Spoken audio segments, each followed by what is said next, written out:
연 200만 대 만드는데 2030년 2천만 대 테슬라의 자신감. 미국 전기차 업체 테슬라의 일론 머스크 최고 경영자가 누적 생산량이 300만 대라고 밝힌 가운데 이 회사의 생산 능력이 내년에는 더욱 증대될 수 있다는 전망이 나왔다. 테슬라는 세계 1, 2위 완성차 업체인 일본 도요타와 독일 폴크스바겐을 합친 능력을 넘어서는 연간 2천만 대 생산을 이루겠다는 포부도 밝힌 바 있다. 관련 업계에 따르면 머스크 CEO는 지난 14일 중국 상하이 공장에서 100만 번째 전기차를 만들었다며 회사 전체의 누적 생산량도 300만 대를 넘었다는 글을 트위터에 올렸다. 상하이 공장 직원들이 영문으로 100만이라고 적힌 천막을 들고 찍은 기념사진도 공개했다. 지난달에는 미국 캘리포니아주 프리몬트 공장에서 200만 번째 전기차를 생산했다고 밝힌 바 있다. 한 달도 안 돼 300만 대 생산을 달성한 셈이다. 테슬라는 현재 미국 텍사스주와 캘리포니아주에 각각 2개와 독일 베를린과 중국 상하이에 각각 1개 등 모두 4개 공장을 운영하고 있다. 미국 경제 매체 벤진가는 상하이 공장이 지난달 스포츠 유틸리티 차량 모델 Y를 50만 대 이상 만들었고 앞으로 월 60만 대 넘게 생산할 것으로 보인다고 보도했다. 머스크는 지난 4일 주주총회에서 올해 생산 목표치를 200만 대로 제시하면서 이미 150만 대를 넘었다고 밝힌 바 있다. 테슬라는 앞으로 수년간 매년 전기차 생산량을 50% 늘린다는 목표를 갖고 있다. 지난해 생산량은 93만 대였다. 지난 4월에는 2030년까지 연간 2천만 대를 생산 능력을 갖추겠다고 발표했다. 현재 세계 최대 자동차 생산 업체는 일본의 도요타로 연간 1,000만 대의 생산 능력을 갖추고 있다. 도요타에 이어 상반기 판매량 2에서 3위를 차지한 독일의 폴크스바겐과 한국의 현대차 그룹도 각각 800만에서 900만 대 생산이 가능하다. 테슬라가 연간 2천만 대 생산하면 글로벌 비기 업체를 합친 능력을 넘는 규모다. 테슬라가 내년에 본격 도입할 중대형 배터리를 쓰면 생산 속도가 더욱 빨라질 것이라는 예측도 있다. 테슬라는 현재 모델 3 등의 2170 원통형 배터리를 쓰고 있다. 새로 도입할 4680 배터리는 2170 배터리에 비해 부품 수를 줄여 조립 속도를 높이는 데다 주행거리도 16에서 20% 늘릴 수 있다. 한국자동차연구원은 지난 3월 산업 동향 보고서를 통해 4680 배터리로 생산성과 원가 경쟁력이 유의미하게 개선될 것이라며 향후 전기차 시장 판도를 좌우할 것이라고 전망했다. 테슬라는 배터리와 의자를 결합해 생산 속도를 더욱 앞당기는 전략을 쓰고 있다. 지난 1월 독일 베를린 공장 내부에서 유출된 사진에 따르면 차량 의자와 4680 배터리 팩이 결합될 예정이다. 로봇 팔로 차량 의자만 차체에 결합시키면 배터리까지 조립이 완성돼 공정이 더욱 단순화된다. 고태봉 하이투자증권 리서치센터장은 기존 자동화 시설의 조립 효율을 높이고 24시간 로봇만으로 가동한다면 테슬라의 영업이익은 더욱 늘어날 수 있다고 말했다. 현대차 그룹도 전기차 생산 능력을 국내외에서 더욱 높이는 계획을 짜고 있다. 연간 30만 대 생산이 가능한 충남 아산 공장은 일부 시설을 전기차용으로 전환해 아이오닉 6을 생산할 예정이다. 현대차와 기아 모두 전기차 모델은 미국 현지 생산을 추진하고 있다. 아이오닉 5가 첫 현지 생산 후보가 될 수 있다. 김필수 한국전기차협회장은 현대차가 미국 조지아주와 앨리베마주에 전기차를 본격적으로 생산할 준비를 하는 등 기존 완성차 업체도 속도를 내고 있다고 언급했다. 추가적으로 2030년까지 글로벌 자동차 업계 생산 대수의 4분의 1에 해당하는 2천만 대를 만들겠다는 테슬라 계획도 쉽지는 않을 것이라고 내다봤다.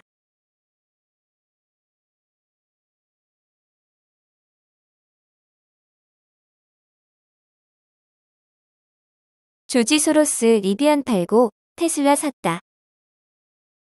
세계 3대 투자자 중 한 명인 조지 소로스가 전기차 업체 리비안 주식을 팔고 테슬라와 포드 주식을 새로 매입한 것으로 나타났다. 지난 13일 소로스 펀드 매니지먼트가 미국 증권거래위원회에 제출한 공시 자료에 따르면 소로스 펀드는 지난 6월 말 기준 테슬라 29,883주, 포드 2,950만 주를 신규 매입했다. 소로스 펀드가 테슬라에 투자한 것은 이번이 처음이다. 소로스는 그동안 리비안, 루시드와 같은 전기차 관련 업체에 투자를 진행해왔다. 반면 소로스 펀드는 기존에 갖고 있던 리비안 주식 200만 주를 매각했다. 이로써 소로스 펀드가 보유한 리비안 주식은 1783만 5,511주로 올해 3월 말 2,588만 주보다 800만 주가량 감소했다. 소로스가 리비안 주식을 매각한 데에는 실적 불확실성이 높아진 것이 영향을 미친 것으로 보인다. 리비안은 최근 실적 발표에서 시장의 예상치를 웃도는 결과를 거두기도 했지만 지속적인 공급망 문제로 주요 수익 목표치를 낮췄다. 리비안 주가도 올해 들어 60% 이상 급락하는 등 시장 기대감이 예전만 하지 못하다는 평가가 지배적이다. 소로스 펀드는 리비안 주식 외에도 보유하고 있던 뱅크 오브 아메리카와 시티그룹 주식을 모두 매각했다. 게임 업체인 테이크2 인터랙티브 소프트웨어 지분도 모두 팔았다. 한편 지난 6월 말 기준 소로스 펀드의 미국 주식 포트폴리오 가치는 전분기 대비 5.3% 증가한 56억 달러를 기록했다.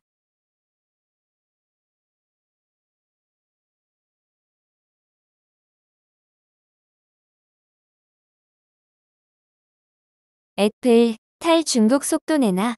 베트남서 워치 맥북 생산 검토.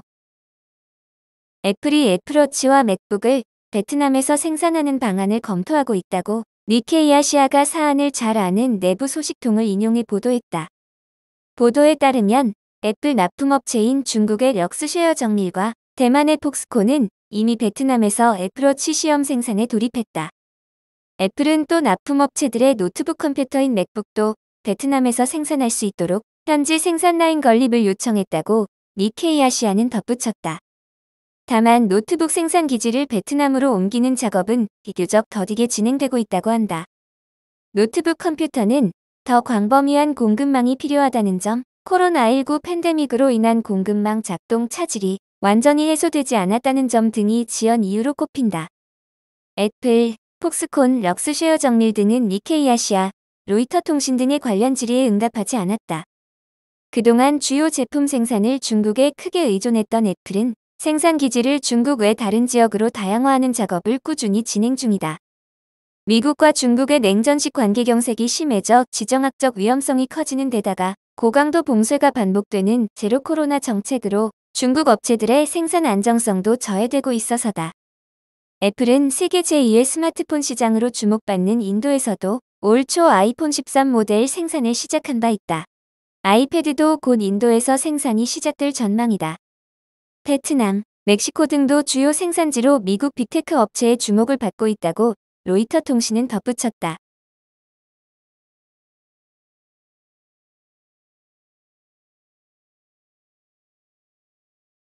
바이든 서명 후 세제 혜택서 살아남은 20개 전기차 모델은 조 바이든 미국 대통령이 지난 16일 세금, 기후 및 건강관리 법안인 인플레이션 감소법에 서명했다. 미국 자동차혁신연합은 이 법안에 대한 서명으로 이전에 자격이 있었던 72개 전기차 모델 중 약 70%가 즉시 효력이 종료된다고 밝혔다.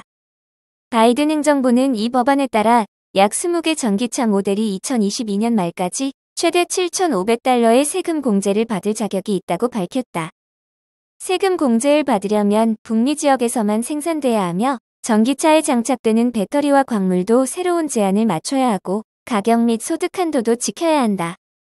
현재 이 조건을 충족시키는 차량은 루시드 에어, 닛산 리프, 볼보 S60, 리비안 R1S 및 R1T, 2023년형 닛산 리프, BMW 3 시리즈, 메르세데스 EX 등이다. 미 행정부는 미국에서 판매 중인 일부 전기차 모델은 북미와 해외에서 제작된다며 소비자들은 차량 식별 번호를 확인, 자격을 확인한 뒤 구매 여부를 결정해야 한다고 밝혔다. 바이든 대통령의 서명으로 현대자동차의 아이오닉5와 기아 EV6, 토요타 BZ4X, 포르쉐 타이칸 등은 세제 혜택이 종료된다. 다만 전기차 구매자들이 바이든 대통령의 서명 전에 구속력이 있는 계약을 한 경우는 세제 혜택이 주어진다. 만약 고객이 총 계약 가격의 5%에 해당하는 환불 불가능한 보증금이나 계약금을 냈다면 이는 구속력 있는 계약에 해당된다. 이 법에 따라 종전에 혜택이 없던 GM과 테슬라는 2023년 1월 1일부터 다시 세제 혜택이 주어진다.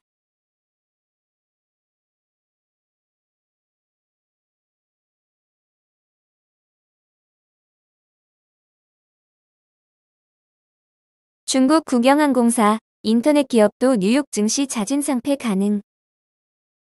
중국 국영기업 5곳이 뉴욕 증시 자진 상장 폐지를 발표한 이후 중국 국영항공사들과 주요 인터넷 기업들도 미국 증시 자진 상패를 곧 발표할 수 있다는 관측이 시장에서 제기됐다.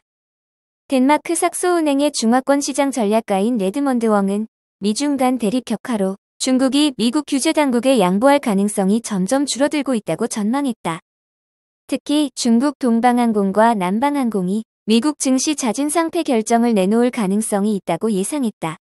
동방항공과 남방항공은 중국 국무원의 국유자산감독관리위원회의 통제를 받는다.